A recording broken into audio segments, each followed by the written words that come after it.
Okay people, this is himself, and in this video I'm going to show you Armor King's floor break throws. I'll talk about the usefulness of each of these, the damage you can get off them, and if you stick around to the end I'll show you a 120 plus damage combo related to the subject. So Armor King has 8 floor breakers, but surprisingly DDT is not one of them. With the way they hit the floor, you'd expect this to put them through, but it doesn't. Stunner also doesn't work either, and I found this even more surprising because King's Neckbreaker, which is similar, does. But don't worry about that because Armor King has enough other great options to make him dangerous. The first two I'm going to talk about are his air throws, Cross Driver and Muscle Driver. In almost all cases you'll be ending juggles with the Cross Driver, and from there the most damaging option is another Cross Driver, unless you're going for wall carry. Now that doesn't mean that Muscle Driver is a bad option, it's just that it does less damage and it also switches positions, and that means that they don't get taken to the wall. If however your back is to the wall and you get a launch, Muscle Driver may be the better option. Let's now talk about his standing floor breakers, and what I'm going to do is go up in ascending combo damage order, so the last throw will be the one that yields the most damage. Also the combos that you see here probably won't be max damage because I don't have frame perfect execution, but what I've chosen to do is show you the ones which I think are the best balance between damage and difficulty, and if you found something that's better, let me know in the comments. So the first throw is Screwdriver. This is one of his generic throws and it can be broken with 1 or 2. The command for this is 2 plus 4, down, down, down plus 1 plus 2, and it's that extension that gets you the floor break. When this happens, the opponent lands face up, feet away, which is a bit awkward, but you can still get 62 damage easy.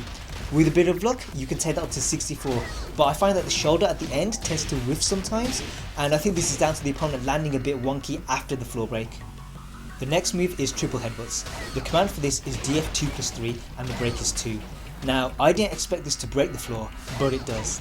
The problem though is that the opponent lands away from Armor King and that makes it difficult to combo off. The best I could get was 71 damage. Against the wall things might be a bit different, and I will be doing a video covering wall combos, so if you want to see that when it comes out, make sure you subscribe.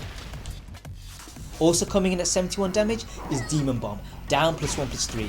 This puts him in the same position as Screwdriver, but the lariat into shoulder is way more consistent, so that's what I would go with. But the thing is, it's a crouching throw, and a lot of people think that these are useless, but it's more of a case of them misunderstanding how they're meant to be used. Because of that, I'll be doing a video for both Kings showing you the best application for them, and as with wall combos, if you want to see that when it comes out, make sure you subscribe. Next throw is Death Valley Bomb. You'll get this when you throw the opponent from their left side, and that makes it rare. When the opponent lands, they're face down feet away, and you'd think it'd be difficult to combo off this, but up 4-3 will connect and flip them right round, and that makes it easy to land 74 damage.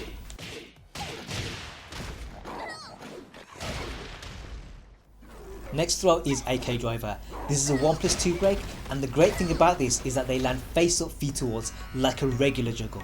Because of that I was able to get 78 damage easy.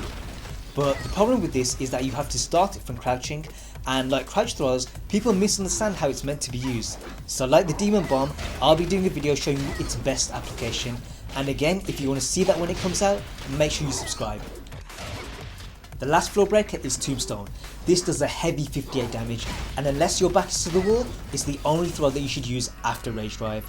When this breaks the floor, the opponent lands face up feet away, and you can use the same combo as Demon Bomb to get 84 damage.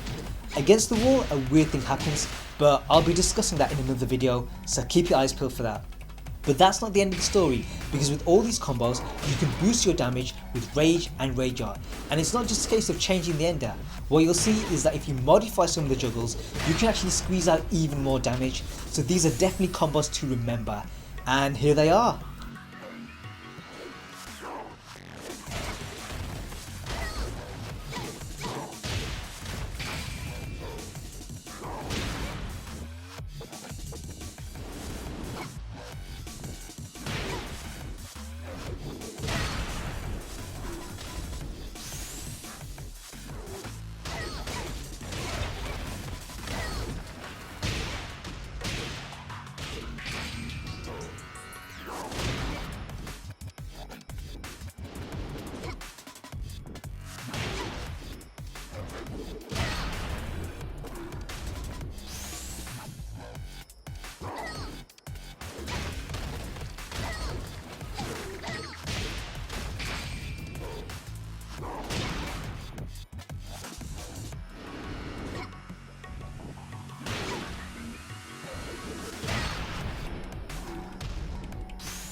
But that's still not the end of the story, because at the beginning of this video I mentioned a 120 damage combo, and here it is.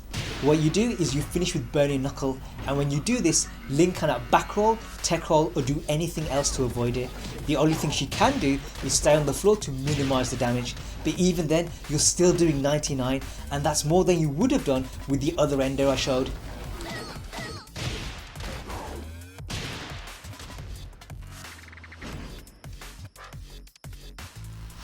But there's a downer.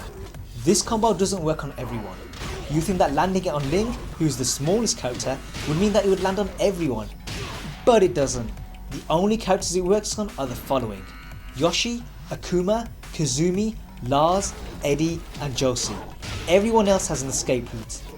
But things get a bit more complicated when you start investigating that, and I'll be doing a video showing you my findings, so if you don't want to miss that, make sure you subscribe.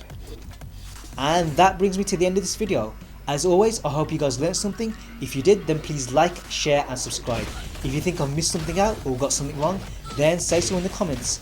There's more Armor King videos coming, so keep your eyes peeled for that, and I'll see you guys in the future.